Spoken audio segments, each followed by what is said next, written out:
اللہ تبارک و تعالی ہم سب کا مالک ہے، وہی رزاق ہے، ہم سب کو روزی دینے والا وہی ہے، ہم سب کے کاموں کو بنانے والا وہی ہے، ہم سب کی ضرورتوں کو پوری کرنے والا اللہ ہی کی ذات ہے۔ لہذا یہ ہم سب پر حق بنتا ہے، یہ فرض بنتا ہے کہ جس طریقے سے اللہ تبارک و تعالیٰ نے ہم پر بے پایہ انعام اور احسان کیا ہے، ہم بھی اس اللہ کو یاد کریں، اس اللہ رب العزت کے احکامات کے مطابق ہم چلیں۔ لیکن ہوا کیا؟ افسوس یہ ہوا کہ جس انسان کو اللہ نے تمام مخلوقات سے اعلیٰ بنایا تھا اور سب سے زیادہ احسانات اللہ نے انسانوں پر کیے تھے، اسی انسان نے اپنے خالق کے ان احساناتوں کو بھلا دیا، اور بھلا کر کے کس کی بات مانا، کس کی پیروی کیا، کس کے اشارے پر چلا؟ جو انسان کا سب سے بڑا دشمن تھا، یا تو غفلت، لاپرواہی کی بنیاد پر، جہالت کی بنیاد پر، چاہے جس وجہ سے، جو انسان کا سب سے بڑا دشمن تھا، انسان نے اسی کو اپنا اغوا، اپنا رہنما، اپنا قائد مانا۔ وہ کون ہے سب سے بڑا دشمن؟ شیطان۔ اللہ نے جو ہمارا سب سے بڑا محسن ہے کھول کر کے بیان کیا، ان الشیطان لکم عدو فاتخذوہ عدوا، کہ شیطان تمہارا سب سے بڑا دشمن ہے، لہذا تم بھی شیطان کو دشمن بناؤ۔ لیکن افسوس کہ انسان نے اسی دشمن کو اپنا سب کچھ بنایا۔ پھر بھی اللہ تبارک و تعالیٰ نے مزید کرم کرتے ہوئے، اگر انسان نے بھول چوک میں غلطی کی وجہ سے شیطان کی پیروی کیا تو آگے اللہ نے پھر اشارہ کیا۔ اللہ نے فرمایا الم اعہد الیکم یا بنی آدم اللہ تعبدوا الشیطان، اے بنی آدم، اے اولاد آدم، اے انسان، کیا ہم نے تم سے عہد نہیں لیا تھا؟ کیا ہم نے تم سے یہ وعدہ نہیں کروایا تھا کہ شیطان کی پیروی نہ کرنا؟ پھر بھی اس کی بات مانتے ہو۔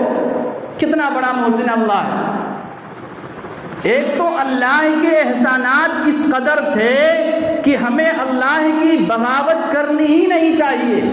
بغاوت کے بعد بھی اللہ پھر موقع دیتا ہے، اللہ پھر متنبہ کرتا ہے کہ اے بندو ذرا پہچانو اپنے دشمن کو اور اپنے محسن کو پہچانو۔ دشمن کون ہے، محسن کون ہے، اپنے محسن کے پہچان کر کے اس کے مطابق زندگی گزارو۔ اللہ نے فرمایا فاذکرونی اذکرکم، اے لوگو تم مجھے یاد کرو میں تمہیں یاد کروں۔ مفسرین نے اس آیت کا الگ الگ مطلب بیان کیا ہے کہ مجھے یاد کرو میں تمہیں یاد کروں گا، کیا مطلب ہے اس کا؟ بعض نے کہا، ایک مطلب یہ بیان کیا کہ اے لوگو اگر تم مجھے فرش پر یاد کرو گے تو میں عرش پر یاد کروں گا۔ حدیث پاک کے اندر آتا ہے اللہ کے نبی نے فرمایا فَإِن ذَكَرْنِي فِي نَفْسِي ذَكَرْتُهُ فِي نَفْسِي، اگر بندہ مجھے اپنے دل میں یاد کرتا ہے تو میں بھی اسے اپنے دل میں یاد کرتا ہوں۔ کتنی بڑی چیز ہے، اللہ ہمیں اپنے دل میں یاد کرے۔ اگر ہم دنیا میں کسی سے تعلق ہوتا ہے، دوستوں سے پوچھنا پڑتا ہے، کبھی دوستوں سے ملاقات ہو تو یہ پوچھنا پڑتا ہے تمہیں میری یاد آتی بھی ہے یا نہیں، لیکن اللہ کہتا ہے تمہیں پوچھنے کی ضرورت نہیں ہے، مجھے یاد کرو گے ہر حال میں تمہیں یاد کروں گا، مجھے اس فرش پر یاد کرو گے، مجھے انسانوں کے درمیان یاد کرو گے، میں تمہیں نورانی مخلوقات یعنی فرشتوں کے درمیان میں یاد کروں گا۔ اس لیے ہمیں اور آپ کو چاہیے ہم اللہ کے حکموں کو بجا لائیں، اللہ کو یاد کریں۔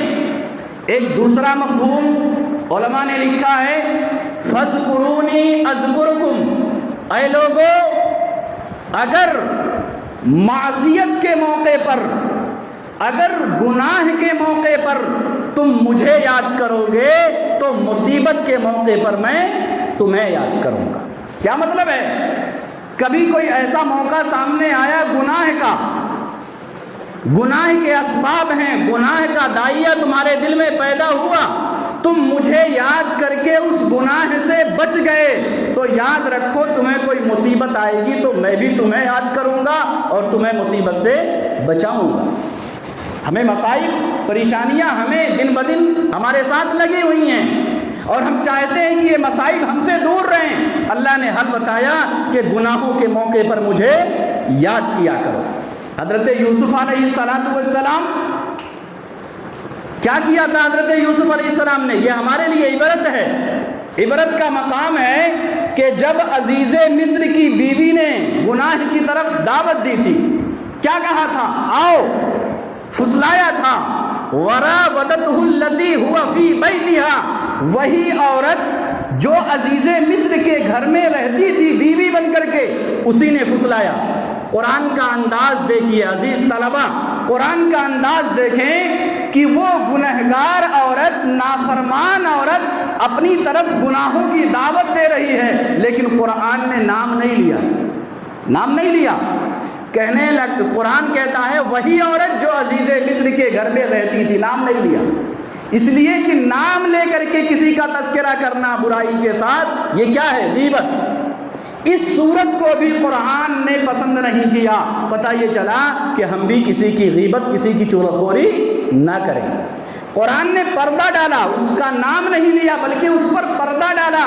پتہ چلا ہمارے بھائی سے، ہمارے پڑوسی سے، ہمارے دوست سے، ہمارے ساتھ رہنے والے لوگوں سے اگر کوئی تکلیف پہنچ جائے، اگر کوئی وہ گناہ کر جائیں، ان کا کوئی عیب ہمیں نظر آ جائے تو ہمیں چاہیے کہ اس کو چھپا دیں۔ تو اس موقع پر حضرت یوسف علیہ السلام نے کہا تھا اللہ کی پناہ میں یہ کام نہیں کر سکتا۔ تو کیا کیا اس نے؟ عزیز مصر سے کہا، اپنے شوہر سے کہا اسے قید خانے میں ڈالو۔ اس نے الزام حضرت یوسف پر رکھ دیا کہ برائی کی طرف خود حضرت یوسف مجھے بلا رہا تھا، جس کو ہم نے اپنے گھر میں پالا ہے، جس کو ہم نے کھلایا پلایا ہے، یہ مجھے گناہ کی طرف بلا رہا تھا۔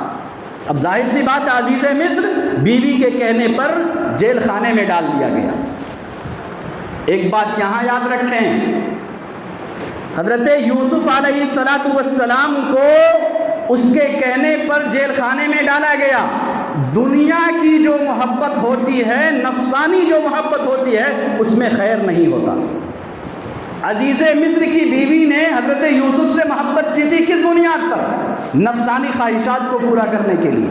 جو دنیاوی محبت ہوتی ہے، جو نفسانی محبت ہوتی ہے، جب انسان اس میں پھنستا ہے تو محبوب کو اس میں پھنسا دیتا ہے۔ پتہ چلا اس میں بقا نہیں ہے۔ حقیقی محبت اللہ سے کرو، اللہ کو یاد کرو، مصیبت کے موقع پر چھٹکارا اللہ دے گا۔ چنانچہ حضرت یوسف علیہ السلام جیل خانے میں ہیں، ایک مدت تک خواب کا واقعہ، آپ تو اشارتاً آپ سمجھ جائیے، خواب کا واقعہ پیش آیا۔ حضرت یوسف علیہ السلام کو اللہ نے خواب کا علم دیا، انہوں نے خواب بتایا، جس کے نتیجے میں انہیں کہاں بٹھایا گیا؟ تخت شاہی پر بٹھایا گیا۔ ایک تو آپ جانتے ہیں حضرت یوسف علیہ السلام کو اللہ نے حسن دیا تھا، جس وقت تک محض حسن تھا ان کو ایک بازار میں بیچا جا رہا تھا تو کتنی قیمت میں؟ وَشَرَوْهُ بِثَمَنٍ بَخْسٍ دَرَاهِمَ مَعْدُودَةٍ، چند کھوٹے سکوں کے بدلے بیچا جا رہا تھا۔ بڑے حسین و جمیل، اپنے وقت میں، اپنے زمانے میں حسن و جمال کے پیکر، آج ان کی مثال حسن میں لی جاتی ہے۔ وہ حسن کے پیکر ہیں، بازار میں بیچے جا رہے ہیں تو کتنی قیمت میں؟ وَشَرَوْهُ بِثَمَنٍ، بہت معمولی قیمت، بہت معمولی قیمت۔ پتہ چلا اپنے حسن پر تکبر اور گھمنڈ نہیں ہونی چاہیے۔ بیچا جا رہا، قیمت کب؟ جب وہ بادشاہ بنے تو وہ قیمتی بن گئے۔ کس بنیاد پر؟ علم کی بنیاد پر۔ کس بنیاد پر؟ خواب کی تعبیر انہوں نے بتائی، اللہ نے علم دیا، اسی علم کی بنیاد پر اللہ نے تخت شاہی پر بٹھا دیا ہے۔ تو یہ علم حقیقت میں انسان کو ہر جگہ عزتوں سے نوازے گا، لیکن شرط یہ ہے کہ ہم اس علم کی قدر کرنے والے ہو جائیں۔ تو اللہ نے فرمایا، اے لوگو گناہ کے موقع پر مجھے یاد کرو گے تو میں تمہیں مصیبت کے موقع پر یاد کروں گا۔ اسی طریقے سے بعض مفسرین نے اس کا مطلب بیان کیا، اے لوگو اگر تم میری اطاعت کرو گے، اگر تم میرے حکموں کو بجا لاؤ گے، میری پیروی کرو گے، تو میں لوگوں کو تمہارا مطیع اور فرما بردار بنا دوں گا۔ کیا اس کا مطلب ہے مجھے یاد کرو میں تمہیں یاد کروں گا؟ اس کا مطلب یہ ہے کہ اگر انسان اللہ کو یاد کرے گا، اللہ کی فرما برداری کرے گا، تو لوگ انسانوں کی بات مان کر کے چلیں گے۔ ہم چاہتے ہیں کہ ہمارا دوست ہماری بات مان جائے۔ ایک گھر میں رہنے والا انسان، گھر کو چلانے والا، وہ چاہتا ہے ہمارے ماتحت جو ہمارے بچے ہیں، جو ہمارے اہل و عیال ہیں، وہ ہماری بات ماننے والے ہو جائیں۔ ایک دوست کے بارے میں یہی خیال کرتا ہے، ایک پڑوسی کے بارے میں یہی تصور اور یہی سوچتا ہے کہ فلاں میری بات ماننے والا ہو جائے۔ اللہ نے اس کا حل اسی کے اندر رکھا، اے لوگو اگر چاہتے ہو کہ ہر ایک تمہاری بات ماننے والا ہو جائے تو اللہ کی ماننے والے ہو جاؤ۔ ایک بزرگ گزرے ہیں شیخ عبد الواحد رحمۃ اللہ علیہ، کتابوں میں ان کا واقعہ لکھا ہے۔ انہوں نے اللہ تبارک و تعالیٰ سے دعا کی، یا اللہ جنت میں جو میرا ساتھی بننے والی ہے دنیا میں ملاقات کرا دیجیے۔ چنانچہ خواب دکھایا گیا اور بتایا گیا کہ ملک حبشہ میں فلاں مقام پر وہ عورت ہے، اس سے کیا کرو، ملاقات کر لو، وہ تمہارا جنت میں ساتھی بننے والی ہے۔ وہاں گئے، جنگل میں ملاقات ہوئی، ایک طرف بکریاں تھیں، ایک طرف بھیڑیاں ہیں، وہ نماز کے لیے نیت بات کر کے کھڑی ہیں، لیکن بکریے بھیڑیوں پر حملہ یا بھیڑیے بکریوں پر حملہ نہیں کر رہے ہیں۔ جہاں چراگاہ ہے وہیں بکریاں ہیں، وہاں سے کہیں جاتی بھی نہیں ہیں، وہ نماز کے لیے نیت باندھی ہوئی ہیں۔ وہ کھڑے رہے، سلام پھیرنے کے بعد انہوں نے پوچھا بات کیا ہے، مجھے ذرا سمجھائیے اس کی وجہ کیا ہے؟ تو کہتی ہیں یہ سمجھنا آسان ہے، سنو، جب سے ہم نے اللہ سے صلح کر لی ہے، ہماری بکریوں نے بھیڑیوں سے صلح کر لی۔ جی ہاں، یہ عبرت کے لیے ہے، ہم سب کے لیے۔ اگر ہم چاہتے ہیں ہمارا پڑوسی ہم سے صلح کر لے، ہم چاہتے ہیں ہمارا دشمن ہم سے صلح کر لے، اللہ کے واسطے اگر ہم اللہ سے صلح کرنے والے ہو جائیں گے تو سب کچھ ہم سے صلح کرنے والے ہو جائیں گے۔ فَاذْكُرُونِي أَذْكُرْكُمْ کا ایک مطلب یہ بھی ہے، ایک مطلب علماء نے یہ بھی لکھا ہے، اے لوگو اگر تم مجھے عزتیں دو گے تو میں تمہیں عزتیں دوں گا۔ کیا مطلب ہے؟ اگر تم مجھے عزتیں دو گے میں تمہیں عزتیں دوں گا۔ پتہ یہ چلا کہ اے لوگو اگر تم میرا احترام کرو گے، اگر تم میری نسبت پر کسی کا احترام کرو گے تو میں تمہارا بھی احترام کروں گا، تمہیں بھی دنیا میں عزتیں دوں گا، آخرت میں عزتیں دوں گا۔ ہر آدمی چاہتا ہے ہمیں عزت مل جائے، معاشرے میں عزت مل جائے، لوگوں کے درمیان عزت مل جائے، ہمیں آخرت میں عزت مل جائے۔ اللہ نے اس کا حل رکھا، فَاذْكُرُونِي أَذْكُرُكُمْ، اے لوگو میری عزت کرو گے میں تمہیں دنیا میں باعزت بنا دوں گا۔ الگ الگ مطلب اس کا لوگوں نے، علماء نے، مفسرین نے لکھا ہے۔ اسی طریقے سے علماء نے لکھا ہے فَاذْكُرُونِي أَذْكُرْكُمْ کا ایک مطلب ہے فَاذْكُرُونِي فِي مَهْدِكُمْ أَذْكُرُكُمْ فِي لَهْدِكُمْ، اے لوگو اگر تم مجھے اپنے نرم بستروں پر یاد کرو گے تو میں تمہیں قبر میں یاد کروں گا۔ قبر تنہائی کا گھر ہے، آپ جانتے ہیں، قبر کیڑے اور مکوڑوں کا گھر ہے، آپ جانتے ہیں۔ قبر کے اندر کوئی کسی کا پرسان حال نہ ہوگا، جیسا انسان کرے گا ویسا ہی قبر کے اندر اسے عذاب دیا جائے گا۔ اللہ نے فرمایا اگر قبر کی تنہائی میں مجھے پانا چاہتے ہو تو مجھے نرم بستروں پر یاد کرو، مجھے سکون کی حالت میں جہاں بھی رہو مجھے یاد کرو۔ اور یاد کرنے کا مطلب یہی ہے کہ ہمارا ہر عمل، ہمارا کردار، ہمارے اخلاق، ہمارا طریقہ، ہمارا رہن سہن، ہماری زبان، ہماری گفتگو، سب کچھ اللہ اور اللہ کے رسول صلی اللہ علیہ وسلم کے مطابق ہو جائے، انشاءاللہ اللہ رب العزت ہمیں عزتوں سے نوازے گا۔ اسی طریقے سے اللہ نے فرمایا اے لوگو مجھے راحت میں یاد کرو گے، مجھے راحت میں یاد کرو گے تو زحمت کے موقع پر میں تمہیں بھی یاد کروں گا۔ حضرت یونس علیہ السلام مچھلی کے پیٹ میں گئے، پانی کی تہ میں گئے، وہاں آواز آ رہی ہے لا الہ الا اللہ۔ حضرت یونس علیہ السلام نے آواز کو سنا، لا الہ الا اللہ، کہنے لگے اللہ یہ کہاں سے آواز آ رہی اس پانی کی تہ میں؟ اللہ نے فرمایا کہ یہ نیچے جو کنکریاں ہیں وہ کنکریاں بھی میری تسبیح بیان کر رہی ہیں، ہر مخلوق میری تسبیح بیان کرتی ہے۔ ان کی توجہ حضرت یونس علیہ السلام کی مزید بڑھ گئی، ان کی توجہ اور بڑھ جاتی ہے۔ وہ کہتے ہیں لا الہ الا انت سبحانک انی کنت من الظالمین۔ یہ کہنے کی بنیاد پر اللہ تبارک و تعالیٰ نے ان کو نجات دے دی، اپنی قوم کا نبی بنا دیا۔ پتہ یہ چلا راحت کے لمحات میں، صحت کے لمحات میں، فراغت کے لمحات میں اگر ہم اللہ کو یاد کریں گے تو تکلیف کے لمحات میں، پریشانی کے لمحات میں اللہ رب العزت ہمیں یاد کرے گا۔ فاذکرونی اذکرکم کا مطلب یہی ہے کہ اے لوگو تم میرا خیال کرو میں تمہارا خیال کروں گا۔